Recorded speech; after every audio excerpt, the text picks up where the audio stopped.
it's Julieanna. I recently saw the Broadway show The Lion King. It inspired me to read Disney's The Lion King, and Sadie will be dressed up as Simba. Disney's The Lion King. From the smallest ant to the largest elephant, every living thing has a place in the great circle of life.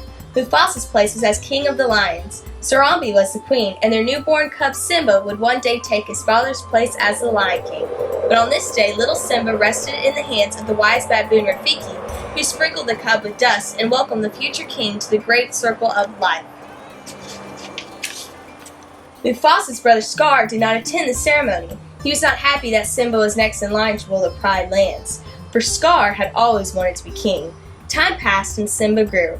Early one morning, Mufasa took him to the top of Pride Rock. "Simba, look," he said. "Everything the light touches is our kingdom." "Wow," the young lion said. Then he asked, "What about the shadowy place?" "That's beyond our borders. You must never go there, Simba," warned Mufasa. Later, Simba proudly told his Uncle Scar, "Someday I'm gonna rule the whole kingdom." "Well, everything except the shadowy place. My father said I can't go there." "He is absolutely right," Scar slyly agreed. "An elephant graveyard is no place for a young prince. Only the bravest lions go there." Scar knew Simba would want to prove that he was brave. He said nothing as Simba ran off to ask his friend Nala to explore the mysterious Shadowlands with him. When the friends arrived at the Shadowy Lands, they discovered an eerie, steamy place filled with elephant bones. "It's so creepy," whispered Nala nervously. "Come on," said Simba, "let's check it out." Zazu, the king's minister, had been looking for the cubs. When he caught up with them, he warned, "We are too far from the Pride lands. It is dangerous." "He he he he he." Strange laughter rang out. It belonged to 3 hyenas, Banzi, Shinzi, and Ed, who slinked out from an elephant skull. When Zazu told the hyenas he was Mufasa's minister, they realized that Simba was the future king. "He's a king fit for a meal," Banzu snickered. The hyenas chased Simba and Nala. Suddenly a thunderous roar rattled rocks and bones. It was the roar of Mufasa, the Lion King. He frightened the hyenas away.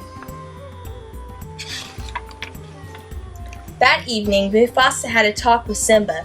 "Being brave doesn't mean you go looking for trouble," he told his son. "Dad," Simba asked suddenly, "we'll always be together, right?" Mufasa gazed up at the sparkling heavens. "The great kings of the past looked down on us from those stars," he said. "Whenever you feel alone, remember that those kings will always be there to guide you, and so will I."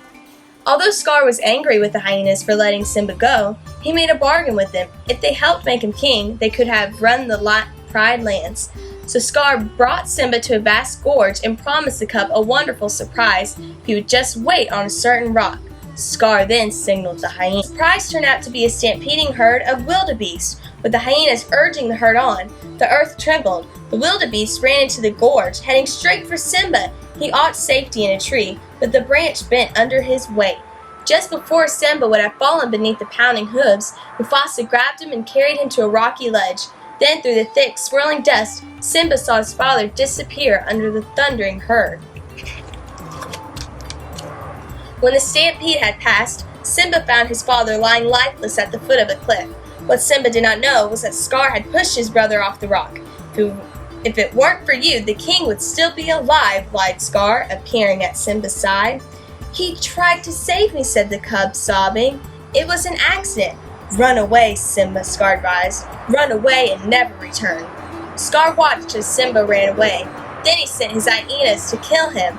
But when the hyenas reached a thorny thicket, they stopped. "He'll never survive in the desert," they reasoned. So they returned to Pride Rock and their new king, Scar. Under the burning desert sun, Simba surely would have died if it had not been for 2 curious creatures, Timon the Mercat and Pumbaa the Warthog. Timon and Pumbaa felt sorry for the cub. They took him to their jungle home and taught him how to live by Timon's philosophy, Hakuna Matata, which meant no worries. They also taught the cub to eat insects. Simba tried to put the past behind him, but one clear night, the stars reminded him of the old kings and his father Mufasa. Then one day, a lioness chased Pumbaa. Simba rushed to protect his friend. "Nala!" he cried. "Simba," the lioness said, "I thought you were dead."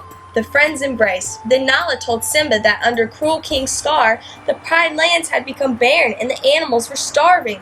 Hyenas were everywhere, but Simba refused to go back and take his place as the Lion King. He did not feel worthy. That night, wise old Rafiki found Simba alone. He led Simba to a small pool. Simba saw his father's face in the water. Then he heard his father's voice. "Simba, look inside yourself." Mufasa said, "You are my son and the one true king. You must take your place in the circle of life." So Simba set out for Pride Lands to confront the false king. Later, his friends Nala, Timon, and Pumbaa joined him. "I'm surprised to see you alive," sneered Scar as Simba approached Pride Rock. "I've come back to take my place as king," declared Simba. With an angry snarl, Scar forced Simba to the edge of a cliff. As soon as Simba struggled to hold on, Scar leaned down and whispered, "Here's my little secret, Simba. You didn't kill your father. I did." Simba's heart filled with rage. The strength of 10 lions surged through him. He struggled up onto the rock, leaped on Scar, and the battle began. Nala bravely led the other lionesses against the hyenas. Even Timon and Pumbaa joined the fight. The battle raged until all the hyenas ran from Pride Rock. Simba chased Scar to the top of Pride Rock and cornered him. Scar whimpered, "No, please, have pity on me." "Run away, Scar," said Simba. "Run away and never return." But when Simba turned his back, Scar attacked. Quick as the lightning that flashed above, Simba sent Scar flying over the cliff to the hungry hyenas below. So Scar's evil reign ended, and Simba took his rightful place as the Lion King. In time, King Simba and Queen Nala had a cub of their own. Way atop Pride Rock, their child rested in the hands of the wise baboon Rafiki, who sprinkled the cub with dust and welcomed her to the great circle of life. The end. I hope that y'all enjoyed The Lion King. I know Simba and I sure did. One thing that you can get your young reluctant reader to love reading is y'all can go to a play, and if the play has a book, you can read the book afterwards or beforehand. I always like reading the book before I go see something. Hope you have a wonderful day. Bye-bye.